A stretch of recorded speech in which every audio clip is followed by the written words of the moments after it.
Today, we're reviewing the indie horror game that everyone from Markiplier to myself have played, Don't Scream. This horror game was made by two indie devs by the name of Joe and Joe. If the gameplay has caught your eye, then stick around to see if it's worth your time.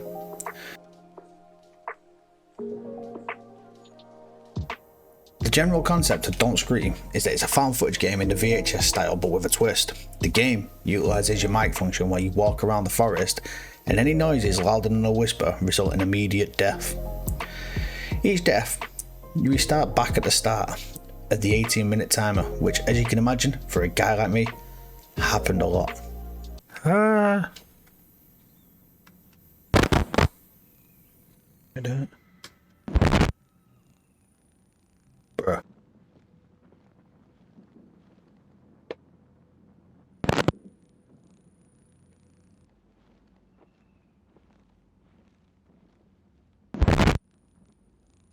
The concept I found to be interesting.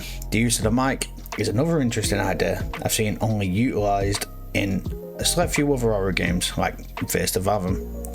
Using the mic does make you feel more immersed in the world. A forest is always an interesting setting for a short horror experience, and that's exactly what this is. It's a short horror experience, unless you die repeatedly. Then it becomes an eternal playthrough of screams and anguish.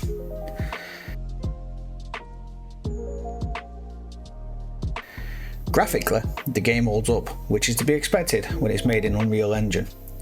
I love the use of the graphics to mess with the play. For example, it's night time, you're walking around and all of a sudden your screen goes black and you hear Herbert the Pervert whispering sweet nothings in your ear.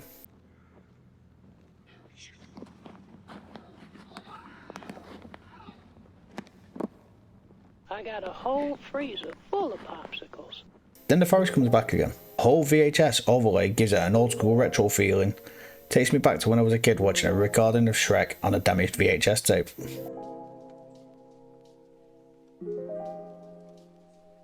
Now, for the moment of the truth. The jump scares in this game, I have to admit, are hit and miss. Some of them gave me chills. So there is some good moments where the utilisation of the atmosphere comes into play. Going back to previously mentioned, the screen goes dark and you hear a scream through your headphones, which is the recommended way to play, by the way.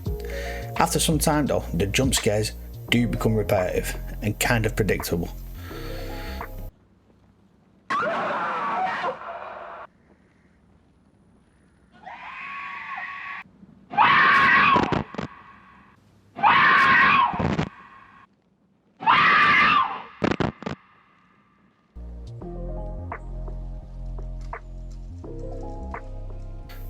So let's recap. The concept is interesting, the use of the mic function and the attention to detail do give off a certain immersion into the game's world. Graphically, the VHS found footage style is quite popular within the horror games, and I'm a sucker for that style as well. But the aim of the game is essentially to walk around the wooded area while things happen around you, and to avoid making any noise. Some of the jump scares do cause that, but a lot of the random screams and things littered throughout do make me want more from it.